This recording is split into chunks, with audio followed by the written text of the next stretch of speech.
Je pense vraiment que c'est un bouquin qui ne cible pas le public que les gens pensent qu'il cible.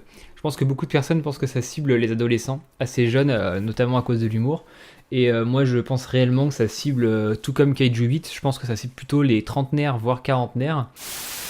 Et si on parlait aujourd'hui du meilleur mangaka qui existe, après moi bien sûr, hein, sinon ça serait pas du jeu, Takehiko Inoue. Comment ça, non? Je vais voir si j'ai prévu autre chose du coup, mais bah non. Il est temps de parler un par un de ces 3 classiques. Et ce, dans l'ordre chronologique. On va donc commencer par Slam Dunk.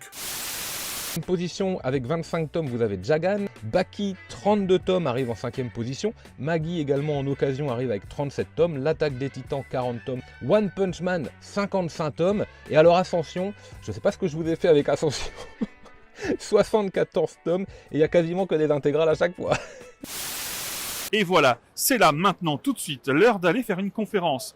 Je t'explique, Isan Manga souhaite faire une conférence qui explique comment est fait le manga. Et ils m'ont invité à venir animer ça. Aucun problème, Ed peut le faire. Voilà un petit peu ce que ça a donné. Allez, je te laisse analyser. Elle est dégueulasse. En vrai, Franchement, en fermant les yeux, elle est très belle. Ils ont carrément oublié des carreaux. Il en manque là, il en manque partout. Il y a plein de défauts.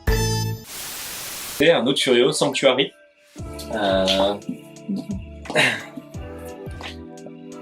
Alors, qui là, en fait, va mêler politique et gang. Moi, j'adore cette ambiance-là. Regarde-moi ça, rien que la couverture là, et l'ambiance qui se dégage, les looks des personnages, le trait, enfin, de l'auteur, enfin, un dessin comme ça, je trouve ça génial, quoi. Alors, bon, là, je vous montre une planche, les mecs assis sur un chiotte, donc c'est pas non plus. Lorsqu'on essayait justement de convaincre ces fameux parents, on ne s'y prenait peut-être pas de la meilleure des façons. Effectivement, un réflexe très fréquent consiste à citer des mangas spécifiques dans le but de démystifier ces clichés qui collent à la peau des mangas depuis longtemps et qui sont, en général, la raison pour laquelle certains parents se braquent dès qu'il est question de manga. Ouais, c'est pas faux. Je pense que notre échec récurrent face à ses parents, c'est que notre méthode n'est peut-être pas des plus pertinentes, car finalement... Donc dans un premier temps, elle m'a demandé de lire la série Adabana, donc série terminée chez Kana en 3 volumes, qui est une série d'horreur réaliste. On est sur de l'horreur, du thriller, et ma foi, c'est une très bonne série. Par contre, on va un petit peu en parler parce que c'est pas une série à mettre entre les doigts de tout le monde. Leur évolution et ce qu'ils ont appris au cours de l'aventure qu'ils viennent de vivre, tout en apportant des éléments nouveaux qui posent les bases pour la suite de l'aventure. Et tout ça s'est fait de manière fluide et ludique, et on va voir ça un peu plus en détail dans le reste de cette vidéo. On va maintenant parler des Serbes et de l'esprit manga. Est-ce que les Serbes ont cette vibe, ont cette culture? Eh ben, déjà je peux vous le dire d'emblée, non, en fait. J'ai arboré mes plus beaux pulls Demon Slayer, Jujutsu Kaisen, l'Attaque des Titans, un magnifique t-shirt One Piece, et j'ai jamais eu de discussion sur ça avec quelqu'un comme je peux l'avoir en France. Oui, ça y est, je sors ma vidéo sur la Mangatech, vous étiez nombreux à me la demander, et voilà, ça arrive. Alors je sais, j'ai mis du temps avant de la sortir, mais en fait je cherchais le format adéquat. Le problème c'est que j'arrive bientôt à 2800 bouquins, mais c'est surtout que j'ai 800 séries. J'ai calculé, si je parlais seulement de 30 secondes de chaque série, il fallait une vidéo de 7 heures. Aki, l'atelier des sorciers, une série qui saura vous envoûter.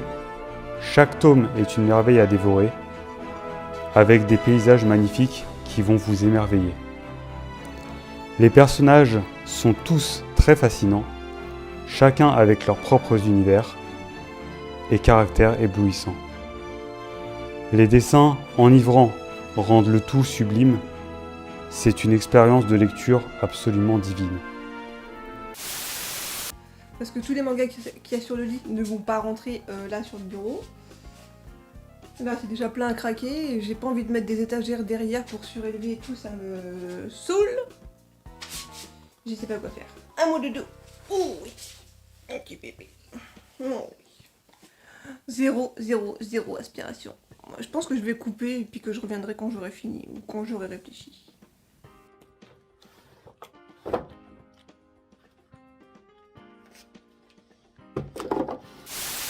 Allez, je vous laisse avec le avant-après.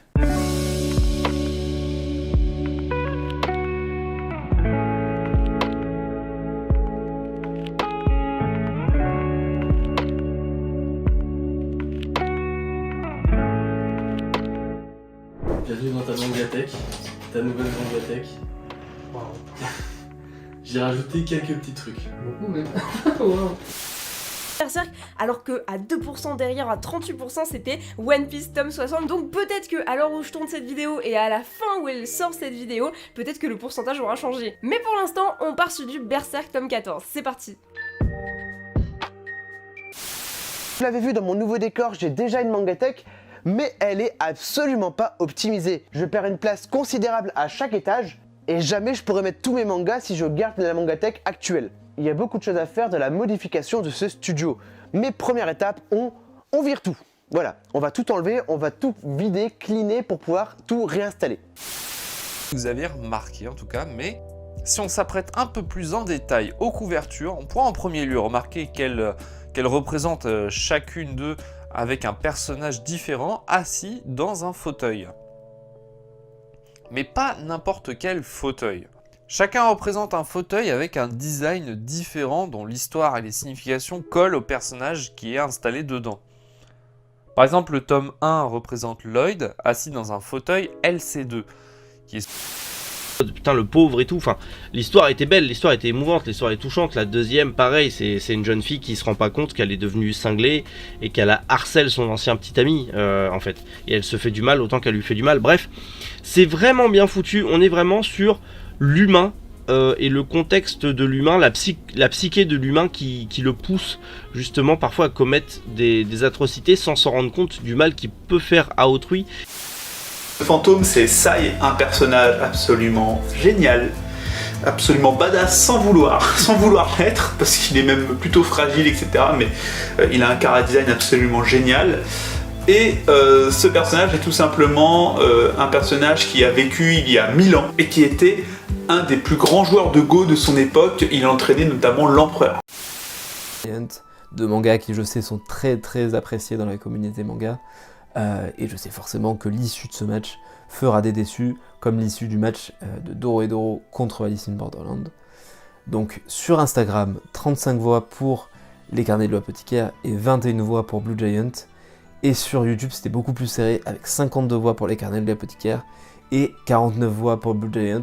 Mais vous l'aurez compris, c'est les carnets de l'apothicaire qui se qualifient en premier pour la finale de ce premier tournoi. C'est juste, c'est fou. Franchement, l'auteur, il a une maîtrise du scénario que je trouve formidable et il sait les moments qu'il doit passer plus rapidement. Quand on est dans une longue bataille et qu'après on réenchaîne avec une bataille, il sait bien qu'on n'a pas envie de rester des heures sur la même bataille parce qu'on vient d'en avoir une de 10 tomes et donc il va un peu l'enchaîner rapidement, il va savoir nous mettre certains moments. On a même un petit peu de romance qui arrive dans Kingdom, dans un manga purement de bataille et de stratégie, on a même un petit peu de romance, on a des gags, on a... Enfin voilà. Voilà.